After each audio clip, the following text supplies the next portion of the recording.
नमस्कार दोस्तों, आपके अपने चैनल पूजा वार्ष्णेय हिंदी कहानियों में आपका स्वागत है। आज की कहानी का शीर्षक है मन चंगा तो कठौती में गंगा। पुराने समय में संत रैदास नाम के महान संत हुआ करते थे। उन्हें संत रविदास भी कहा जाता है। संत रविदास जाति से मोची थे। वे जूते की मरम्मत करके अपने परिवार का भरण पोषण करते थे। उस जमाने में संत रविदास का 1 पैसे में घर चल जाता था। संत रविदास का यह नियम था कि वह 2 पैसे कमाते थे, उसके बाद भजन कीर्तन करते थे। 1 पैसा वह घर खर्चे में लगाते थे और 1 पैसा वह दान कर देते थे। संत रविदास के बहुत से शिष्य थे। शहर की बहुत धनी व्यक्ति भी उनके शिष्य थे। उन्हीं में से एक सेठ भी थे। एक दिन संत रविदास अपनी झोपड़ी में बैठे प्रभु का स्मरण कर रहे थे। तभी वह सेठ उनके पास अपना जूता ठीक कराने आया। रैदास ने पूछा, कहाँ जा रहे हैं? वह बोला, गंगा स्नान करने जा रहा हूं। आप भी मेरे साथ चलिए। तब रविदास जी ने मना किया। उन्होंने कहा, मेरे लिए तो मेरी कठौती में ही गंगा है। सेठ के बार बार जिद करने पर रविदास जी ने उन्हें 1 पैसा दिया और कहा कि आप यह मुद्रा मेरी तरफ से मां गंगा को चढ़ा देना।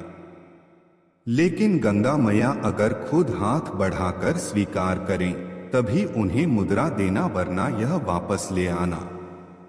सेठ गंगा जी पहुंचा और गंगा स्नान के बाद सेठ ने कहा, हे गंगे माता, रैदास जी की मुद्रा स्वीकार करो। पर गंगा मैया में कोई हलचल नहीं हुई। तब सेठ ने फिर से कहा, हे गंगा मैया, रविदास बाबा की यह भेंट स्वीकार करो। सेठ ने दोबारा भी गंगा मैया से यही कहा, लेकिन इस बार भी कुछ भी नहीं हुआ। फिर से सेठ ने तीसरी बार कहा, गंगा मैया, इस भेंट को स्वीकार करो, वरना मैं यह पैसा वापस ले जाऊंगा। तभी गंगा से एक हाथ आया और उस मुद्रा को लेकर चला गया। और फिर वह सेठ से बोला कि तुम अभी यहीं रुको, मुझे भी रविदास को कुछ उपहार देना है। फिर गंगा मैया ने सेठ को संत रविदास के लिए 1 सोने का कंगन दे दिया। सेठ जब गंगा मैया का दिया कंगन लेकर वापस लौट रहा था, तब उसके मन में विचार आया कि रैदास जी को कैसे पता चलेगा कि गंगा मैया ने बदले में कंगन दिया है। मैं इस कंगन को राजा को दे देता हूँ, जिसके बदले मुझे उपहार मिलेंगे। उसने राजा को कंगन दिया, बदले में उपहार लेकर घर चला गया। जब राजा ने वो कंगन रानी को दिया तो रानी खुश हो गई और बोली, मुझे ऐसा ही एक और कंगन दूसरे हाथ के लिए चाहिए। राजा ने सेठ को बुलाकर कहा, वैसा ही कंगन एक और चाहिए। तब सेठ ने कहा कि उसके पास केवल एक ही कंगन था। लेकिन राजा ने कहा कि उन्हें ऐसा ही एक कंगन और चाहिए, अन्यथा राजा के दंड का पात्र बनना पड़ेगा। सेठ परेशान हो गया कि दूसरा कंगन कहां से लाऊं।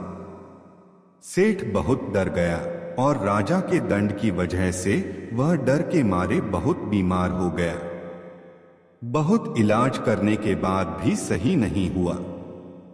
तब एक दिन उसकी पत्नी ने उससे पूछा, क्या बात है सेठ जी?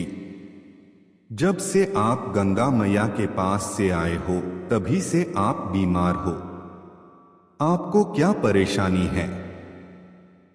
वह बताओ। पहले तो वह चुप रहा, लेकिन पत्नी के बार बार जोर देने के बाद उसने अपनी सारी बात बता दी। तब उसकी पत्नी ने कहा कि आपने संत रविदास जी को धोखा दिया है। अब आप उन्हीं के पास जाकर इसका समाधान लीजिए। डरा हुआ सेठ रविदास जी के पास पहुंचा और सारी बात बताई।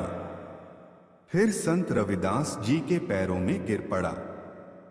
रैदास जी बोले कि तुमने मुझे बिना बताए राजा को कंगन भेंट कर दिया, यह तुम्हारी बेईमानी थी। लेकिन तुम इससे परेशान न हो। तुम्हारे प्राण बचाने के लिए मैं गंगा से दूसरे कंगन के लिए प्रार्थना करता हूं। ऐसा कहते ही रैदास जी ने अपनी वह कठौती उठाई जिसमें वो चमड़ा गलाते थे, उसमें पानी भरा था। रैदास जी ने मां गंगा का आह्वान कर अपनी कठौती से जल छिड़का। जल छिड़कते ही कठौती में एक वैसा ही कंगन प्रकट हो गया। रैदास जी ने वो कंगन सेठ को दे दिया। सेठ खुश होकर राजा को वह कंगन भेंट करने चला गया। तभी से यह कहावत प्रचलित हुई कि मन चंगा तो कठौती में गंगा। दोस्तों, अगर आपको कहानी पसंद आई हो तो वीडियो को लाइक करें और चैनल को सब्सक्राइब करें। साथ ही बेल आइकन भी दबाएं। जय गंगा मैया।